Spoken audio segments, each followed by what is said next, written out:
La différence entre Bouvard et Pécuchet et nous, c'est que les deux scribes, à force de patauger dans ce que Michel Foucault, tiens, déjà lui, appelait la grande fable du déjà dit, ne cessent de rater et de recommencer, se déplaçant d'une discipline l'autre, tandis que nous, si nous ratons, la semaine suivante, nous recommencerons, toujours à la même place, chacun dans son couloir. À toi la philosophie, à moi l'histoire, on n'en démordra pas. Et permettez-moi d'ajouter, chacun sa caverne. Celle dans laquelle Mathieu Pot-Bonneville va nous mener, je serai prêt à parier qu'elle sera platonicienne. La mienne, celle de l'histoire, creuse en elle un lieu qui est d'avant, la préhistoire, et qui, comme une magnifique exposition du Centre Pompidou l'a montré l'année dernière, risque fort de rendre visible le temps d'après, l'après-histoire. Voici bien ce qui fait de la préhistoire l'énigme moderne. Mais si cette question de l'avant vise l'inquiétude d'un après, quand donc commence l'histoire qui les partage ? Voici une question que Bouvard aurait pu poser à Pécuchet ou Pécuchet à Bouvard. Mais l'un comme l'autre était né trop tôt pour devenir préhistorien. Il passe donc sans transition de la géologie à l'archéologie, par la passion des empreintes, c'est-à-dire, on le sait bien, et notamment parce que nous avons lu Georges Didier Huberman, je vais y revenir tout à l'heure, par ce à quoi l'on doit renoncer pour accéder aux images. Ils furent stupéfaits d'apprendre qu'il existait sur des pierres des empreintes de libellules, de pattes d'oiseaux, et, ayant feuilleté un des manuels Roret, ils cherchèrent des fossiles. On peut se rassurer en allant chercher fossile dans le dictionnaire des idées reçues. Fossile, preuve du déluge, plaisanterie de bon goût en parlant d'un académicien. Mais ce serait ignorer que c'est en traquant les empreintes que nos deux bons hommes parviennent jusqu'à la discipline historique. Le goût de l'histoire leur était venu, le besoin de la vérité pour elle-même. Que toute image vienne du peuple, la préhistoire en porte l'empreinte. Et si l'on demande ici même à nos copistes réincarnés en B et P, quand cesse la préhistoire, alors pourront-ils sans doute dépayser la représentation commune et répondre ce qui sépare notre préhistoire de notre histoire pourrait ne pas être l'invention de l'écriture, mais celle de l'image-mouvement. On daterait donc notre ère depuis l'arrivée d'un train en gare de la Ciotat, filmé en 1895 par Louis Lumière, qui agissait là, dira bien plus tard Jean-Luc Godard, comme l'un des derniers peintres impressionnistes. En cette scène inaugurale, le peuple est à l'image.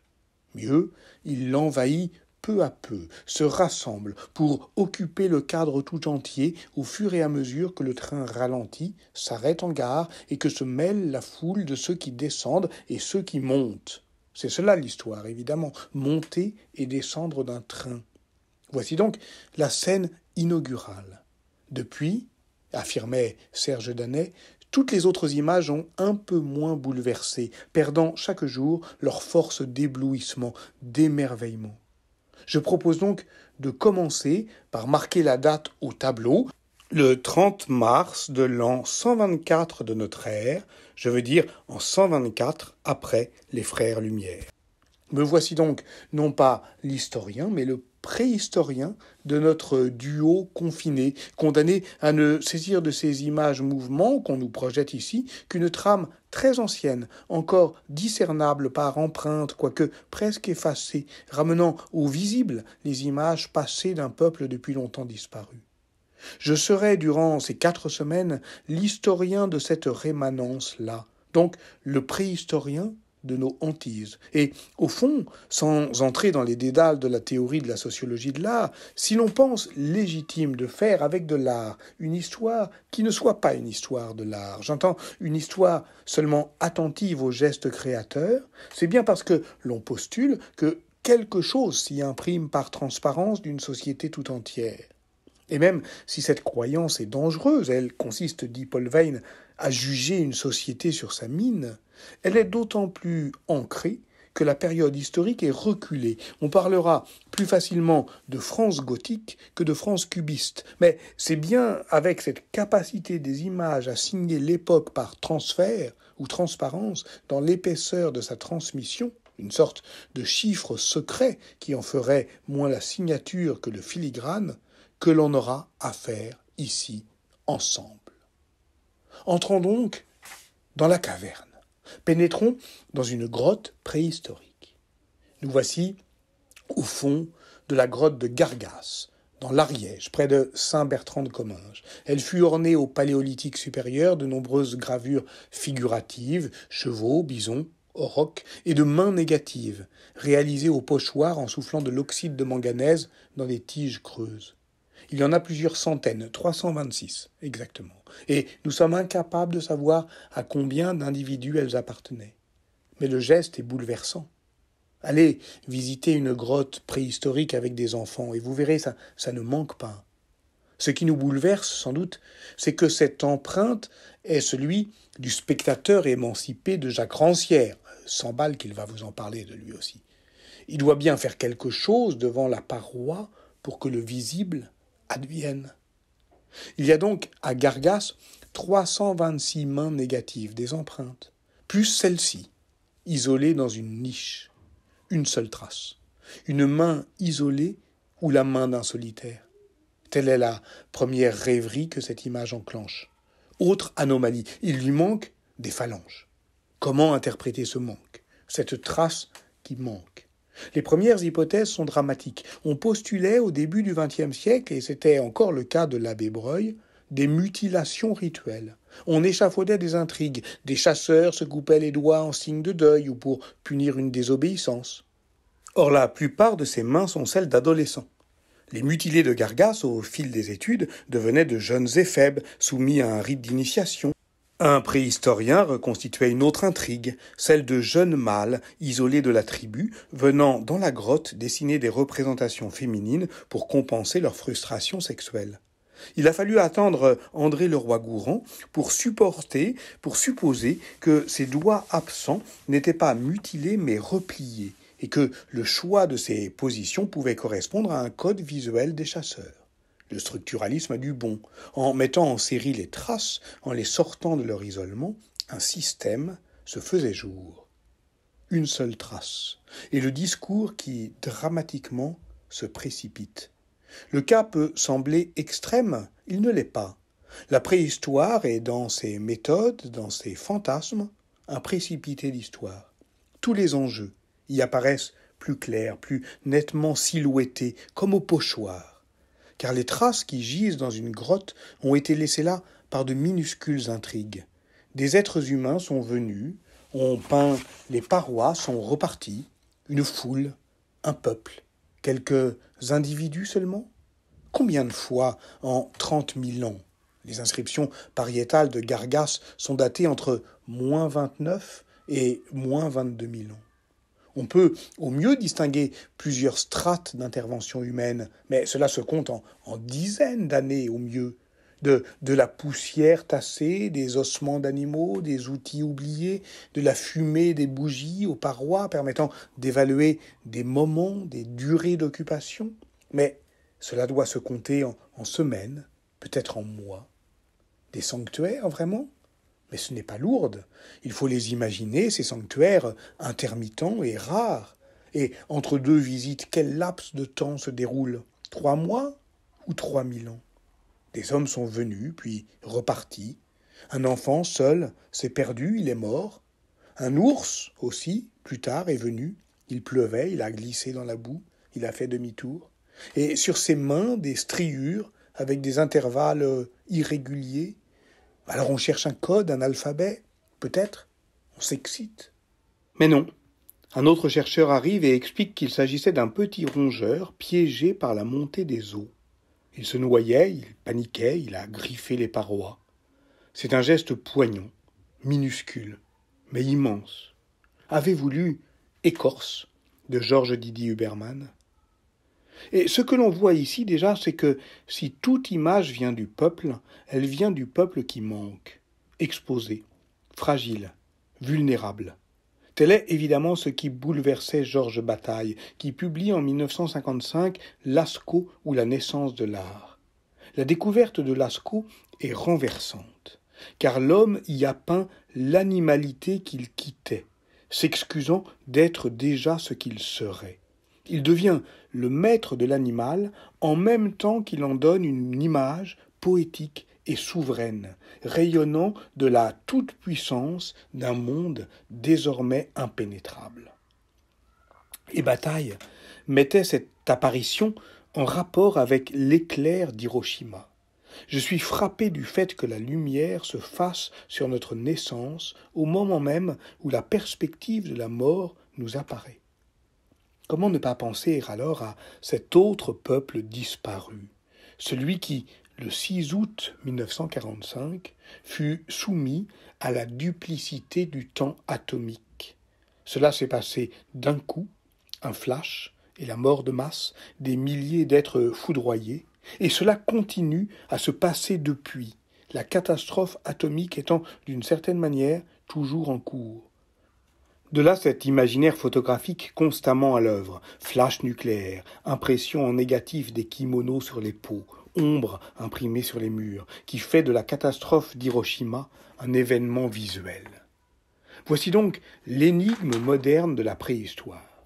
Et si l'on veut revenir à Lascaux, il faut le faire évidemment muni de ce livre somptueux de l'anthropologue Daniel Fabre, Bataille à Lascaux. Pourquoi faut-il que ces images si longtemps invisibles se soient éveillées sous des yeux d'enfant ? Peut-être parce que se rejoue ici la scène des apparitions mariales, qui depuis les années 1860 se déroulent également dans des grottes, où se révèle le mystère d'une origine sans fin. Si le peuple est à l'image, cette image est toujours épaisse, opaque, tramée par une condensation du temps qui n'en fait jamais un visuel né de la dernière pluie. Voici ce que l'on voit dans la grotte de l'historien. Non pas la permanence et l'inertie des figures, des motifs, mais la transparence qui permet de remettre en mouvement notre propre image de la modernité. Je m'y reconnais et je ne m'y reconnais plus, car j'entre en cette région de dissemblance, comme l'écrivait Dante, où toute irruption du neuf se double, littéralement se double, de la rémanence d'un passé plus ancien, sans rien ôter à l'explosivité des temps. Car dire d'un commencement qu'il est aussi recommencement, ce n'est en rien, n'est-ce pas, mon cher Mathieu, lui dénier sa puissance de transformation, et encore moins en mouiller l'amorce. Cela, je l'ai aussi compris en lisant un livre de Georges Didi Huberman, Devant le temps. Il y montre que la Renaissance vasarienne s'est présentée elle-même comme une répétition de cette naissance romaine de l'histoire de l'art que Pline incarnait pour tous. Or, ce passage de Pline est très intrigant. C'est dans l'Histoire naturelle, 35.4, je cite. En tout cas, la peinture de portraits qui permettait de transmettre à travers les âges des représentations parfaitement ressemblantes est complètement tombée en désuétude. Ce que l'on prend pour la naissance de l'art est donc, en fait, selon Pline, la mort de la peinture. Autrement dit, la destruction de la peinture. La peinture commence avec la proclamation de sa destruction. Là où Vasari parle de renaissance et de résurrection, Pline l'Ancien évoque la mort de l'origine, qui est en fait la mort de la ressemblance. Il veut nous entretenir, écrit-il dans le paragraphe 2, de quae restant de pictura, de ce qui reste de la peinture, mais peut-être aussi de ce qui reste à dire de la peinture. Un spectre qui rôde.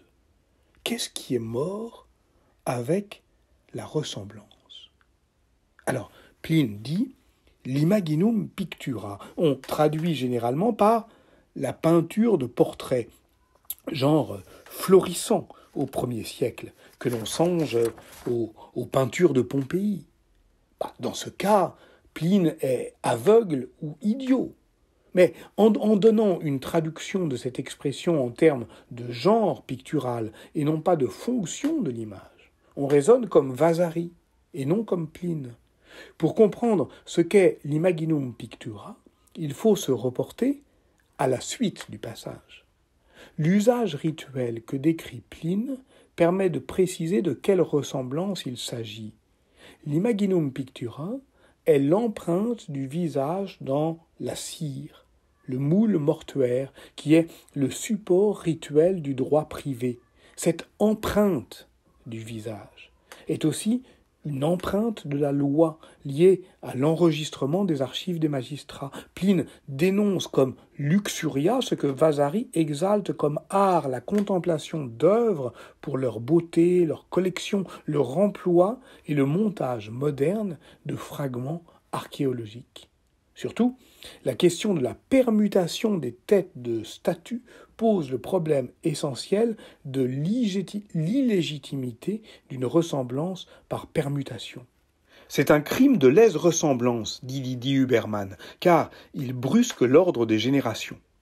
Retenons donc que ce que l'on nomme image est ce qui reste de rituels oubliés. Cela, Hans Belting le dit aussi très bien dans un livre qui est consacré à l'histoire du visage, et que la représentation picturale est donc ce qui met en défaut l'empreinte. Nous voici plongés dans la vallée dérangeante, que l'on appelle ainsi depuis un article fondamental du roboticien japonais Mori Masahiro en 1970. Cette zone dangereuse où chaque progrès dans l'imitation des caractéristiques humaines suscite une réaction émotionnelle grandissante. Cette vallée dérangeante renvoie bien évidemment à l'Unheimlich freudien, cette inquiétante étrangeté qui est aussi une familiarité dissimulée, car elle renvoie à une histoire ancienne qui demeure encore visible par transparence. Non seulement l'Unheimlich est familier, mais si l'angoisse, c'est pour l'avoir été, écrit Jean-Baptiste Brunet dans Averroès l'inquiétant. Mais je dois bientôt m'arrêter, car me voici, avec Averroès, au bord d'Aristote. Alors, avant de m'arrêter complètement, je pourrais ici citer ce texte de Pétrarque, dont Michael Baxandall a souligné l'importance, où le poète définit, contre la mimésis, ce qui doit être pour lui l'effet de ressemblance, et ce, dans un passage de ses lettres familières. Il faut que cette ressemblance soit non pas telle que la ressemblance du portrait à celui dont c'est le portrait, plus celle-là est grande, plus l'artiste mérite d'éloge, mais telle que la ressemblance du fils à son père. En effet, bien qu'il y ait souvent de père à fils beaucoup de différences dans les parties du corps, une ombre, ou ce que les peintres de notre époque appellent un air, qui se remarque surtout dans les yeux et le visage, constitue cette ressemblance qui, aussitôt que nous voyons le Fils, rappelle le Père à notre mémoire, alors même que tous les traits se révéleraient différents si nous nous mettions à les mesurer. Il y a un je ne sais quoi de caché qui produit cet effet. Nous aussi nous devons de même pourvoir à ce que, pour une ressemblance, il y ait beaucoup de dissemblance. Cette inquiétude de la mimésis est évidemment une hantise contemporaine, une manière de nous échapper de la tyrannie de l'enregistrement et de la reconnaissance faciale. Nous entrions en région de dissemblance, disait encore Dante, c'est-à-dire au moment où l'image rend visible sa propre insuffisance et où il est temps, mon cher Pécuchet, de se laisser éclairer par la lanterne magique de la philosophie.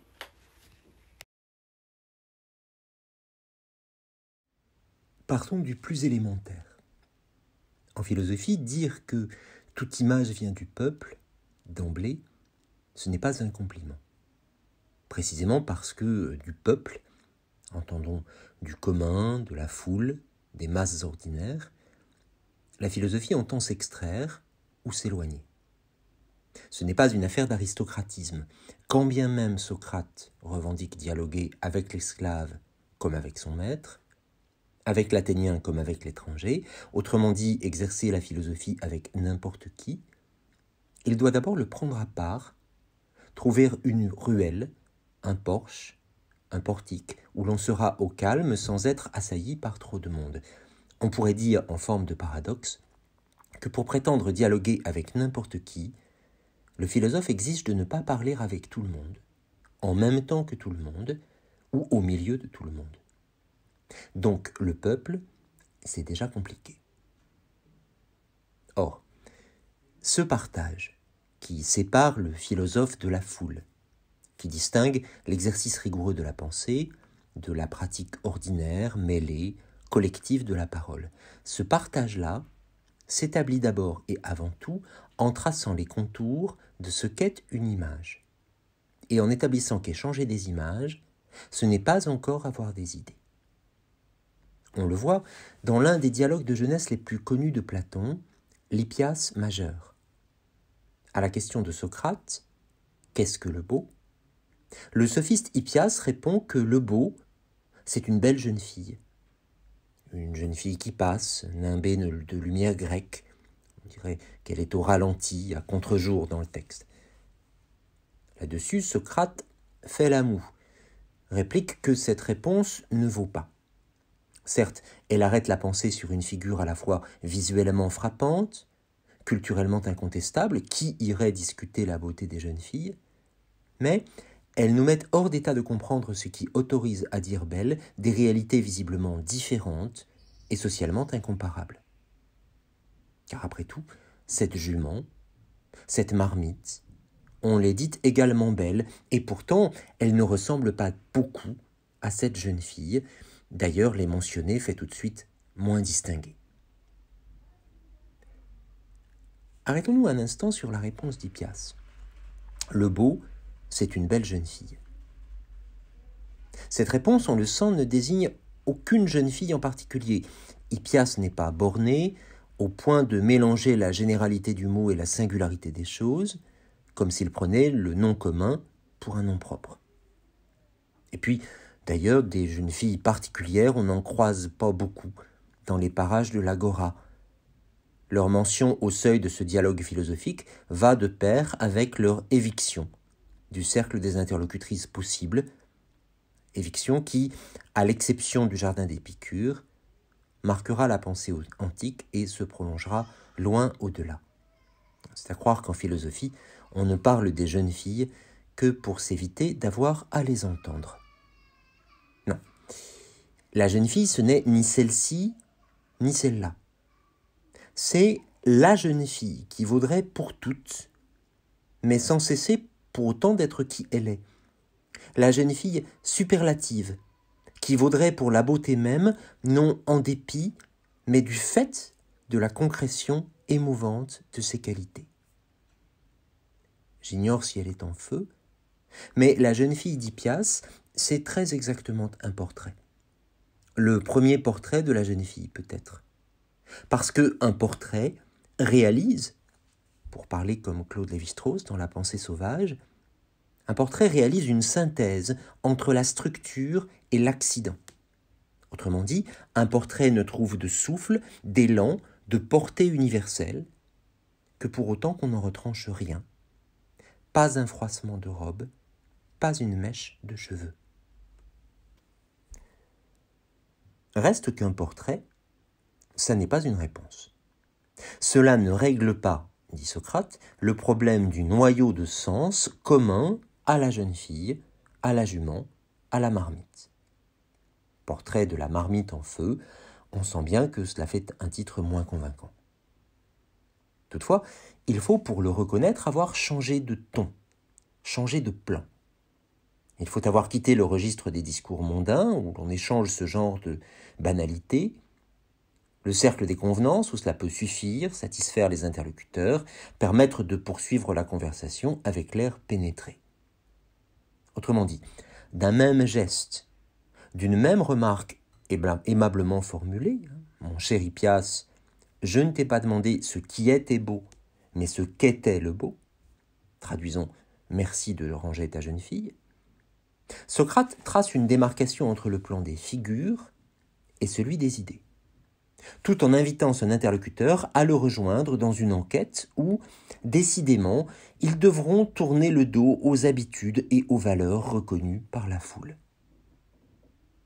Autrement dit encore, il y a de l'image à l'idée, cette même distance qu'entre la foule des échanges ordinaires et le dialogue philosophique. Et cette distance, la rationalité ne peut s'assurer de l'avoir franchie que par une double opération, qui tout à la fois désigne l'image comme telle, ta jeune fille, c'est une image, rien qu'une image, et montre en même temps comment cette image se soutient, pour combler son défaut de signification, se soutient de l'adhésion commune qui en fait une valeur partagée, incontestée, en un mot, populaire. On pourrait résumer. Depuis 25 siècles, un philosophe est quelqu'un qui sait ce que c'est qu'une image et ce qu'elle doit au peuple, parce que la reconnaissance du caractère populaire de l'image est comme la contre-épreuve du lieu, du registre où il entend se situer. Alors, sur ce fond, les attitudes peuvent être diamétralement opposées. On peut, selon les cas, déplorer que le peuple soit toujours le jouet des images, qu'il soit piégé par l'idéologie, abêti par les médias. Ou l'on peut, au contraire, reconnaître que les images ont leurs bienfaits, qu'elles sont, pourvu qu'elles restent à leur place, légitimes, utiles parce qu'elles traduisent et encadrent l'intelligence des choses pour le peuple. Mais, qu'il soit critique ou équanime envers les images, qu'il regrette la façon dont elles règnent sur le peuple ou qu'il les juge utiles à cette tâche, toujours, les jugements du philosophe sont portés du dehors, depuis une pensée qui a su à la fois s'émanciper des images et s'écarter du lot commun. Par parenthèse, pour une discipline qui répète à longueur de temps qu'elle n'est pas sage mais amie de la sagesse, qu'elle ne sait pas mais qu'elle s'interroge, il y a quelque chose d'un peu embarrassant de s'adosser à une si robuste certitude. À prétendre que les images, on sait ce que c'est. On pourrait ici s'attarder sur la façon dont une part des enquêtes contemporaines interroge les points aveugles que cette prétention au savoir fabrique.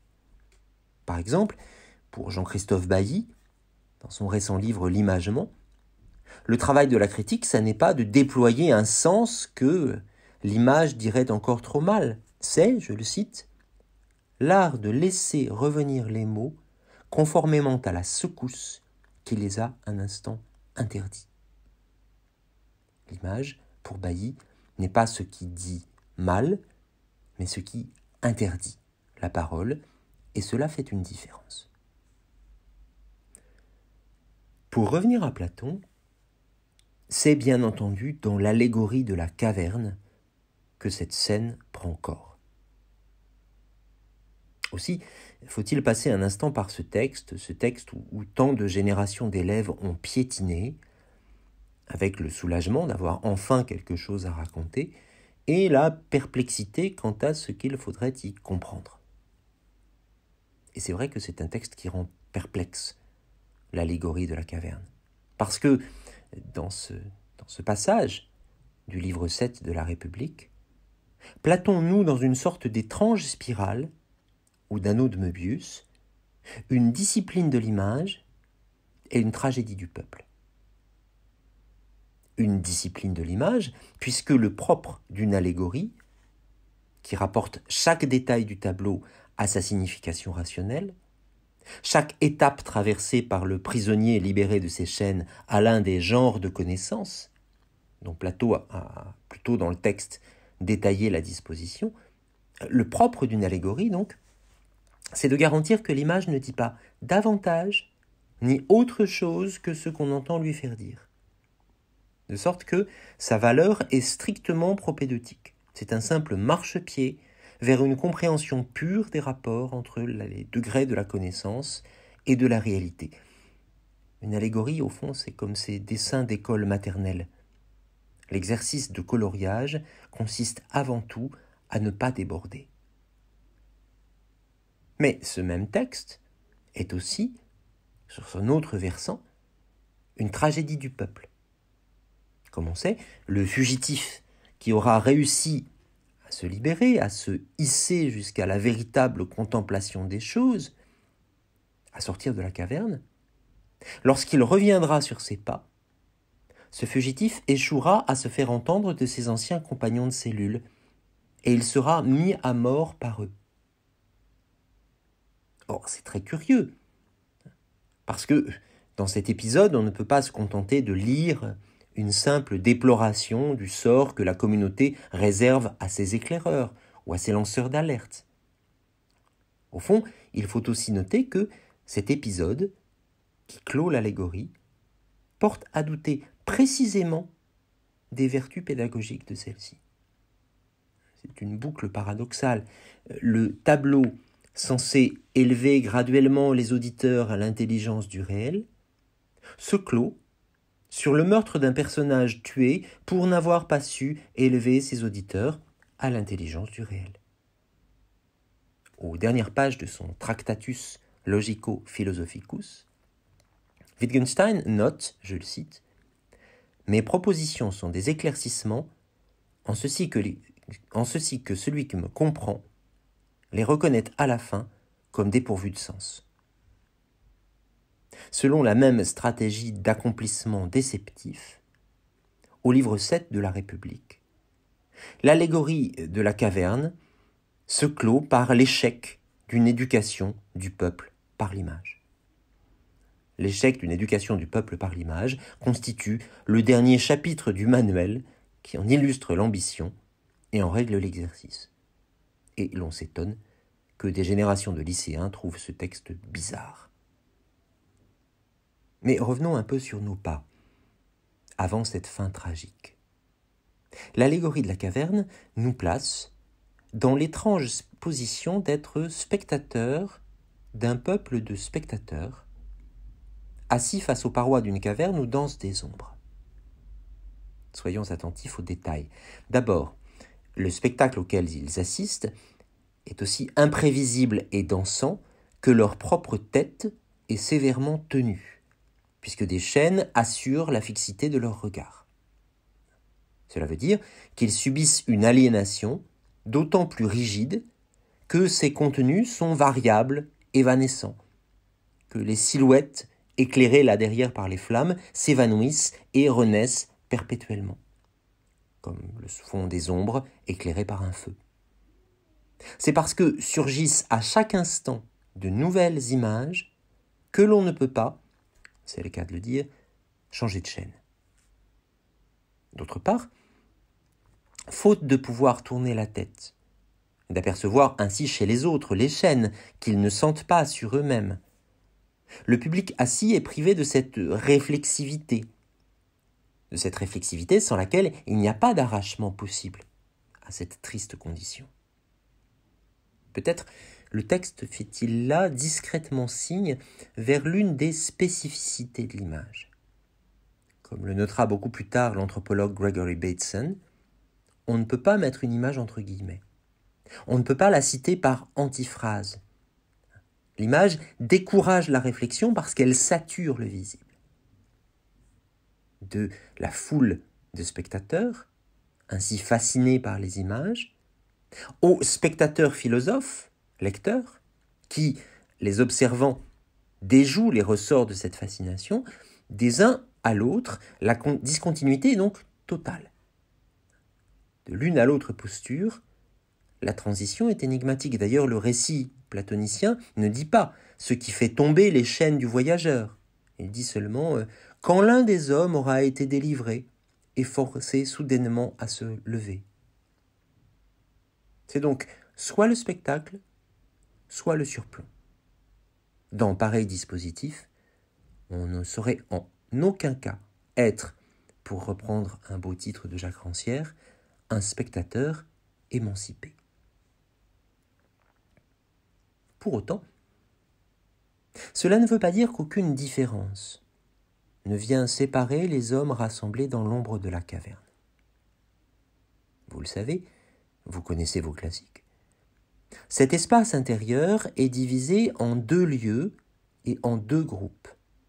Certains sont assis, d'autres, dans leur dos, agitent des marionnettes devant le feu. Des figurines, dont la silhouette projetée sur les parois du fond peuplera pour les premiers le théâtre d'ombre qu'ils prennent pour le vrai.